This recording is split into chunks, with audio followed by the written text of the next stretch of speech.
Back on Sports 225 here from the Team Sportsplex, the Breck facility run by our friend Brock Cantro. If you haven't seen this, if you got a kid who plays basketball or volleyball, or they even do some indoor soccer, you need to check it out. It's on the corner of Perkins and Kenilworth.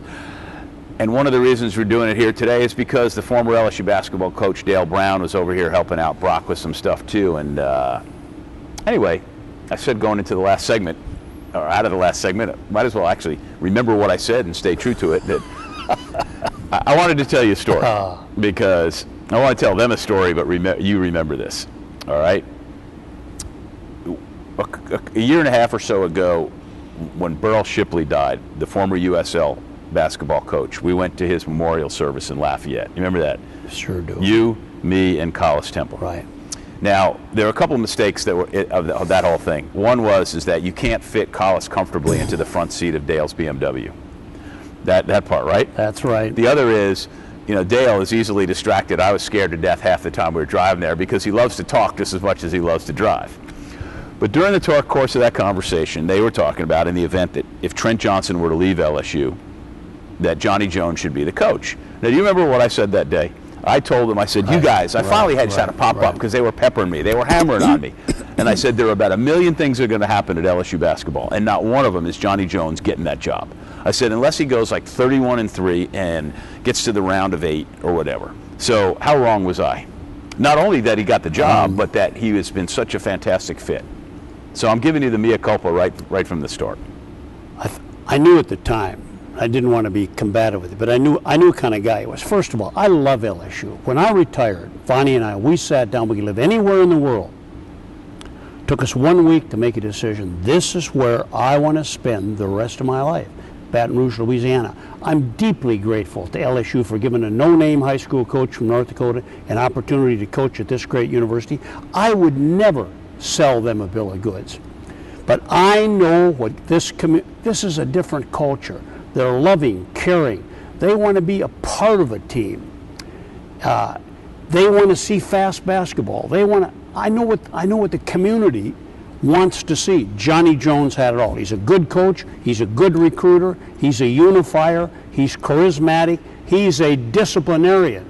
You're not going to get away with anything. I don't care who it is. Yeah, he's laid the hammer down a few times this year. And I asked you this question. He went to North Texas and was highly successful, the most successful coach.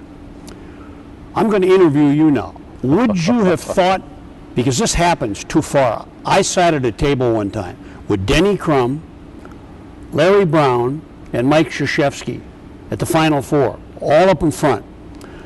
Coach Krzyzewski, was it a great advantage to you coaching and playing under the legend Bob Knight and being in Final Fours? Coach Larry Brown, was it an advantage to you to play for a legend such as Dean Smith and coach with the legend? Coach Denny Crum, same question, John Wooden. Then they stopped, and I thought, that's really rude, and I raised my hand. Would you like to ask me about my college coach, Herb Parker at Minot State Teachers College, a little school of 500? So is it because his so-called mentor wasn't a legend, so to speak? If he would have been under John Wooden, would have you thought more of him? More than Johnny? No, I've always loved Johnny. No, I'm saying, but would you have thought, from a basketball sense? He was under the legend? I don't know. Because there's a lot of guys. Yeah, you get caught up in that tree thing, like a Dean Smith tree, a Rick Pitino tree, and all that stuff. Yeah, yeah. And something else. John Wooden told me this from the bottom of his heart. He said, Dale, I sincerely believe the best coaching in basketball still occurs on the high school ranks. I've seen high school coaches in this state that could have easily been Division I coaches. So a lot of it's glamour. I knew what he had.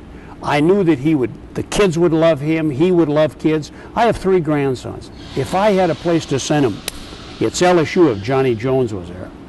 And he's already seen what he's done this year. It's a miracle. No, I've been on record as saying he's the international coach of the year. Right. For them to, you know, at this point where we're talking, they've got 6 SEC victories, which is twice what I thought they could have. And there's a chance they'll get a couple of more. They could make the NIT. And with that, no offense to the kids, but I mean, they basically have 2 good players, you know, and other guys who fill the roles and do things, and it's amazing. Right. You know, it's really amazing. They're shorthanded. Yeah. But they're not short on hustle. They're not short on being unselfish. and they're not short on discipline. He's got them in those categories. And they also, Dale, have they're athletes with really quick feet, really good hands, and they're extremely well coached.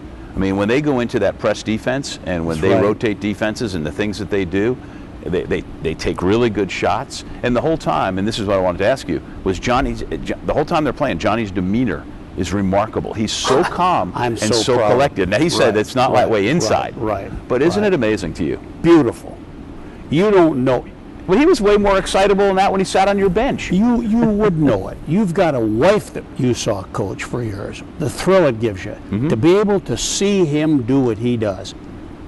And it isn't because of playing 4 years at LSU and being my assistant for 13. It's good parenting. He had a mother and father in DeRidder, Louisiana. His dad was a repairman, TVs and refrigerators, so he didn't have a big high position. When John Henry Jones Sr. died, do you know the city of DeRidder got together and named the street they live on John Henry Jones Drive? No, I didn't know that. So it shows you his genes. Yeah. What do you think for so long kept him from getting to that next big job? Because this wasn't the first job he pursued. He was not because while he was at North Texas, I mean, you know, he went after different SEC openings or Big 12 openings, and he obviously knows basketball as good as anybody, as experienced as anybody. He wasn't a self-promoter. Right. Number two, he didn't constantly look to other jobs to get to someplace. He was content with what he was doing. Obviously, this was his dream job. And I'll tell you a story. I called Joe Oliva, and I told him, you're going to get bombarded. And I don't like people poking me in the chest. Just put your arm around me, tell me what you got to say. So I'm not going to bombard you with it. This is why Johnny Jones should get the job. He is the best by far you can get. Personalities must match the personalities of the area you go into. I never bothered him. Watching television one night, 10 o'clock news, Bonnie and I, it said, well, tonight on the 10:15 Sports, Joe Oliva will announce the new coach at LSU. Now I'm excited because I never asked Joe, is he going to get the job or anything? And Joe didn't have a selection committee either. Joe Oliva did what he thought was best. So the news comes on, Johnny Jones, I've decided I've hired as the new head basketball. Man, I was so fired up, and I turned to Vonnie and I said, Vonnie, I'm going to make you a bet. I'll bet Johnny Jones did not even ask Joe Oliva what his salary was. I can still see her. You're a dinosaur. Just because you didn't ask Carl Maddox. She said, they all got agents. That's not true. You had $17,000 a year, if I recall. 20,000. Okay. So, Jim Bernhard, who had a lot to do with this beautiful complex, and had a party to raise money for volleyball and basketball at his house. So I'm standing with a group of my friends, T.J. Moran and Jim Talbot and a few, and Jeff Marks. And in walks Joe Oliva and his wife. And immediately they walk over and Joe says, Dale, you're not going to believe what happened. Two things. Of all the people I've hired at Duke and LSU, no one's ever done this. Number one, he was so thrilled and honored and excited that he had this job.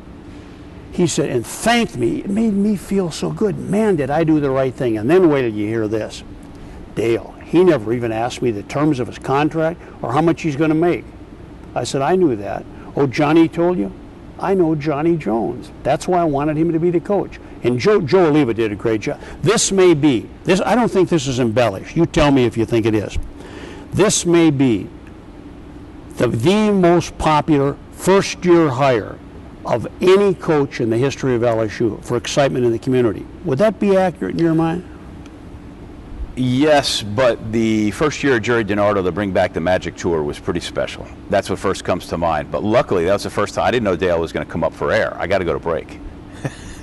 he said his voice is bad today and whatever. But I knew if I threw him the Johnny Jones question, I would be lucky to get out of this segment. It's really been remarkable. Let's take a break and we'll think about what we're talking about next.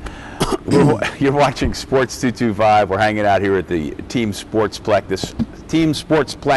this fantastic break facility. We'll be right back.